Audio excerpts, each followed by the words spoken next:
Hello lovelies and welcome to another tutorial from CamiPaige Boutique. I'm Brooke Tannehill and today I am so excited to bring you this gorgeous Halloween mug. I'm obsessed with how it came out and I wanted to go ahead and start these in September to get all of the wonderful spooky Halloween vibes going. As always, all the materials I use will be listed below and there may or may not be a coupon code to save you some coin. So without further hesitation, let's go ahead and get started. For this design, I chose a 16-ounce travel bug from Steel Magnolia, sanded it really well, especially around the handle, and then I spray painted it with an orange spray paint from Rustoleum. I let that dry for about 45 minutes, and then I moved into the epoxy method for applying our glitter. Now, I wanted to show you the epoxy method with a handle because I know I've showed you 100 times how I typically do the epoxy method.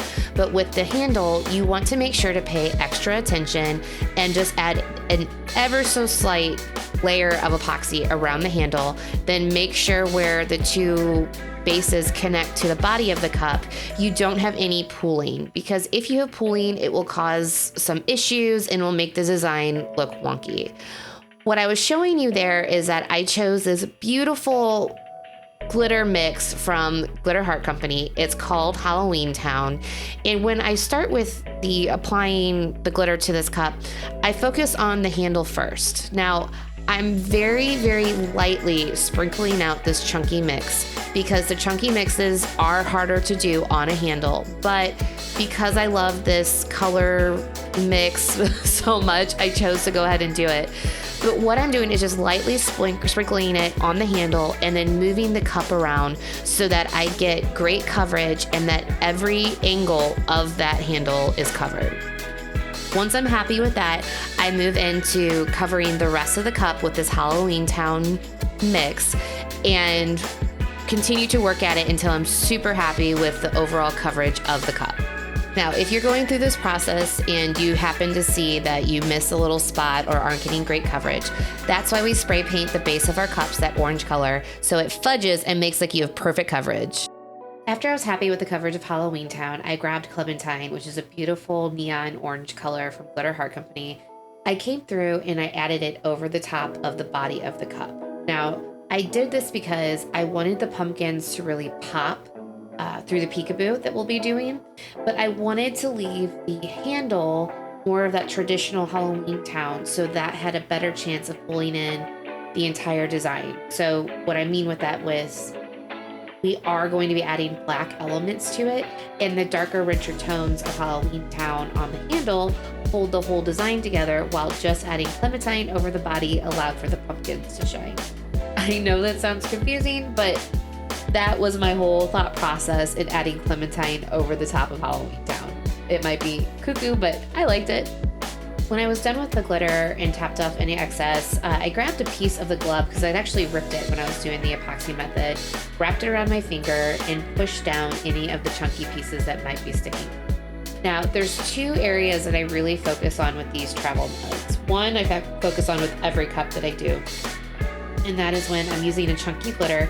I just take my finger and wipe it around the top of the rim of the cup so that you don't have any jagged pieces up that are cause for either rough sanding or just some wonky little stick up places. So I focus there, but I also take a lot of time on the handle because the handle, since it is curved, you can have some weird angles for glitter to stick up. And since it is a rounded surface, it's hard to sand every possible place that you need to. So those are the two primary areas that I spend a lot of time on here. I sped it up and you might not be able to see the detail. I mean, as well as like the body, which is kind of a given, but I wanted to point that out because I know there are a lot of questions about how to handle a chunky glitter on a handle. After I had all the glitter lying flat, I sealed the cup twice with clear gloss spray paint.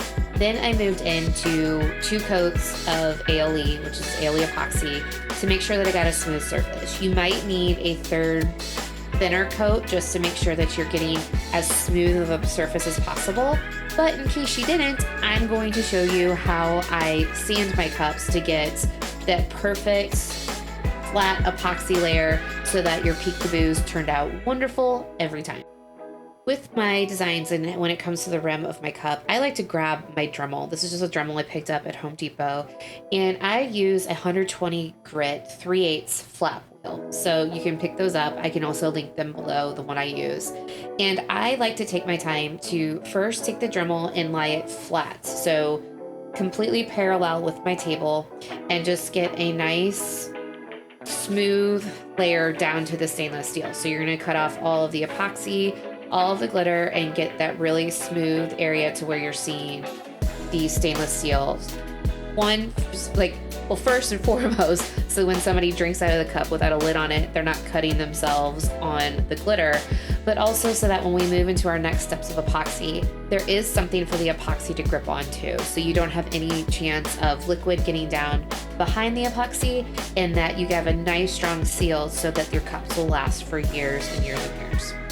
So now that I have a really nice lip for the stainless steel, I grab a rougher, I guess is the best way to put it, just to make it simpler, sandpaper. This is an 80 grit, and I start to sand the cup. Now, the reason why I choose an 80 grit, which is just like a bumpier type sandpaper versus like the finer, is because this is the first time I'm really sanding my cup. So I'm using the tougher grit, almost to call it, to get those bumps really nice and laid down flat. Just so I don't have the issue of having bumpy areas with the spray paint. So I'm taking my time. I'm letting the sandpaper do the work. I'm just letting my hands guide it, but I'm letting the sandpaper or the sanding block go where I need it to. Focusing on the bottom of the cup because you do want that smooth, rounded edge. And also, I know I showed it just like a minute ago here, but focusing on the handle so that I don't have too many bumpy layers, and that I try and get that as smooth as possible, because that is where the person's going to be holding onto the cup probably 90% of the time, and it's going to be a constant reminder that you may or may not have messed up the design. So I just recommend spending some time sanding, getting everything as smooth as possible before you move into the next step. And due to the wonders of movie magic, we are on to the next step. So since I did so much sanding on this cup, I did take it and I wash it with Dawn dish soap to get any of the grit or the dust off of the cup, so that I could have my vinyl that you're seeing there adhere as well as possible and wouldn't create the opportunity for any bubbles or any weird reactions with the spray. The vinyl I'm using is 631 removable vinyl. You've seen me use this on a couple of my other peekaboos. I highly, highly recommend this stuff because it doesn't leave the residue behind that you get with like 651, which is the permanent Oracal vinyl, but it also adheres better than the stencil vinyl I use in a couple of my other tutorials.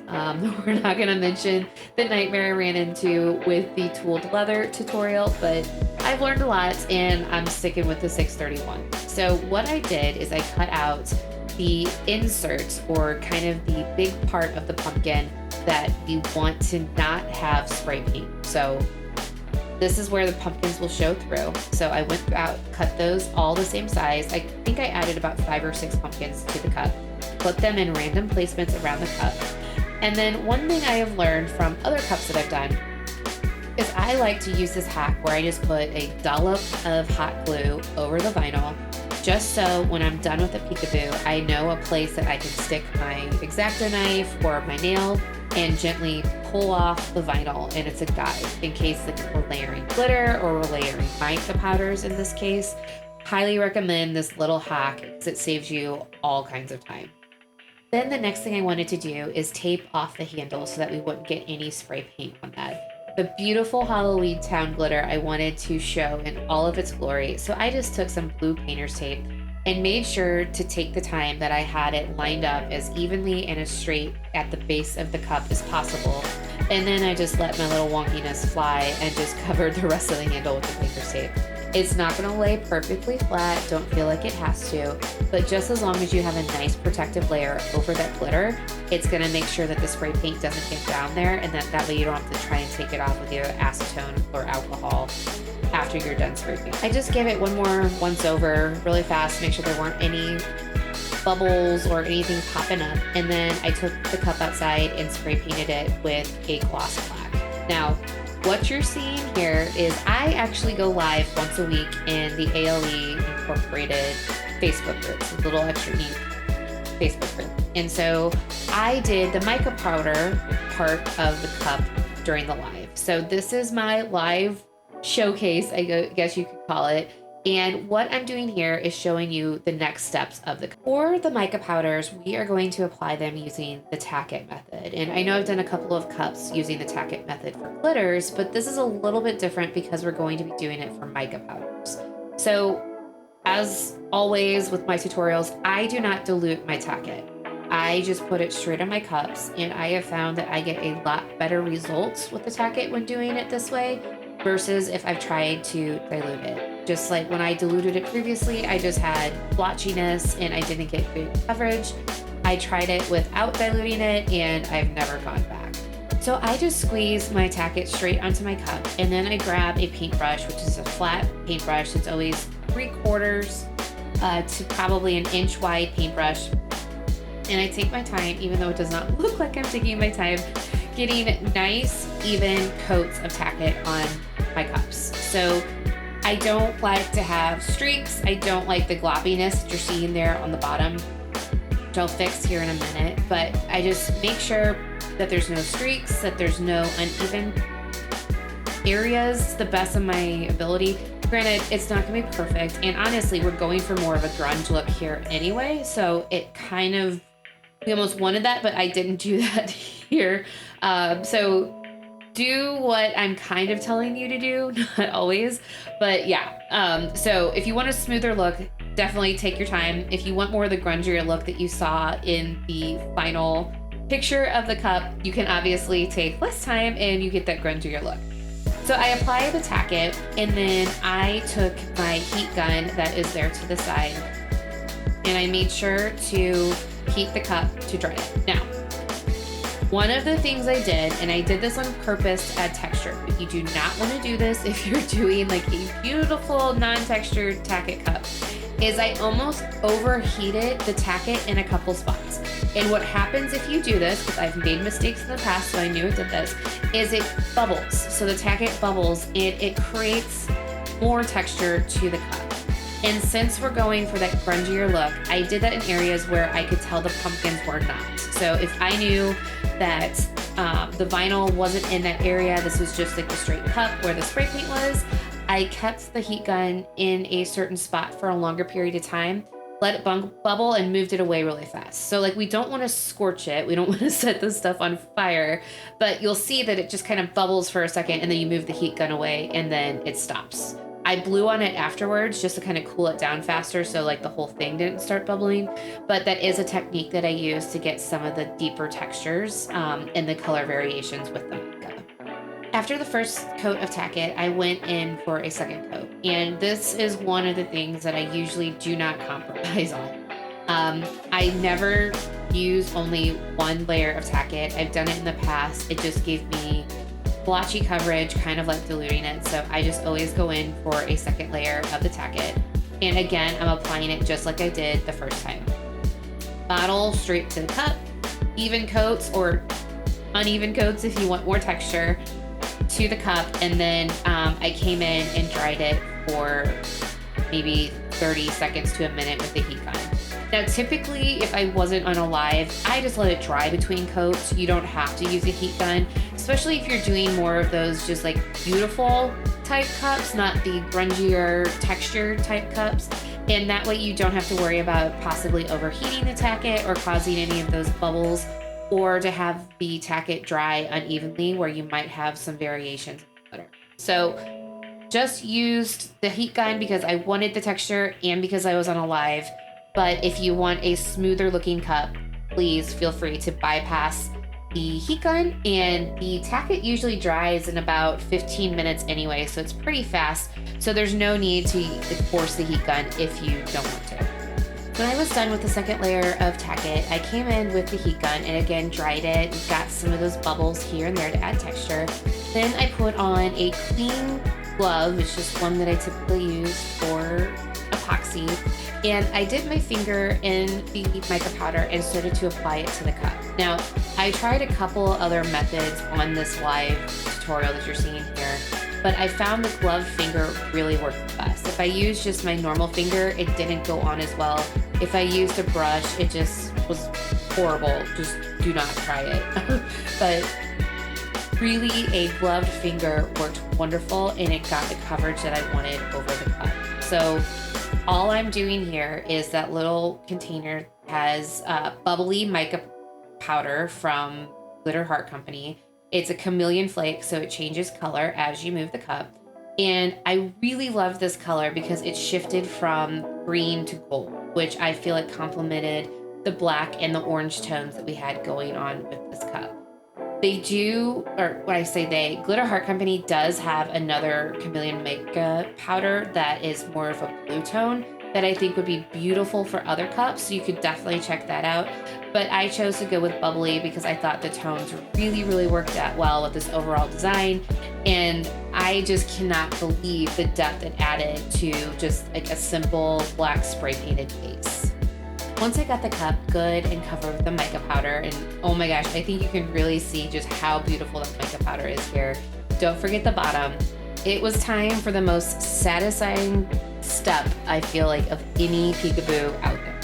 And that step is, of course, the unveiling of the beautiful glitter underneath with all of the design work on top. So I started with the handle. You could obviously start with the pumpkins if that's what you desire, but just removing the painter's tape. And I will add a bit of caution because I actually missed a piece of painter's tape on the underneath of the handle when I was doing this, and I almost went to epoxy the cup with the painter's tape on there.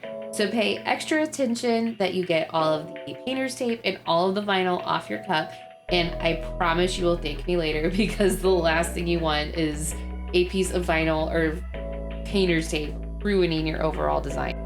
So then after I got the tape off the handle, I got my X-Acto knife, and the hack that I told you about with the hot glue, I literally just stick the X-Acto knife into the hot glue dollop that's on there, and I just pull the vinyl off. It gives me a really good starting point for getting the vinyl, and I feel like it makes your peekaboos go so much faster. Now, if you're using a highly detailed design, it's going to be obviously pretty hard to get hot glue in those little detail spots. But if you are using bigger pieces like I am here, highly recommend the hot glue method to just get the vinyl off, and so that you can see your beautiful glitter design underneath.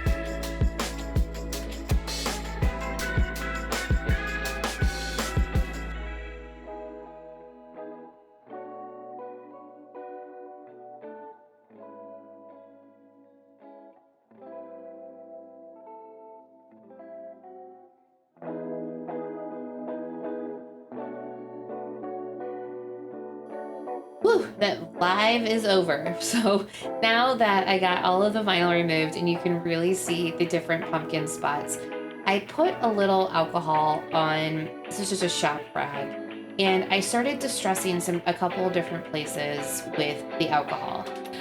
I feel like even though I added texture and really tried to put on the mica powder with more of a grungy look, it was still kind of too perfect for my grungy Halloween that I want to.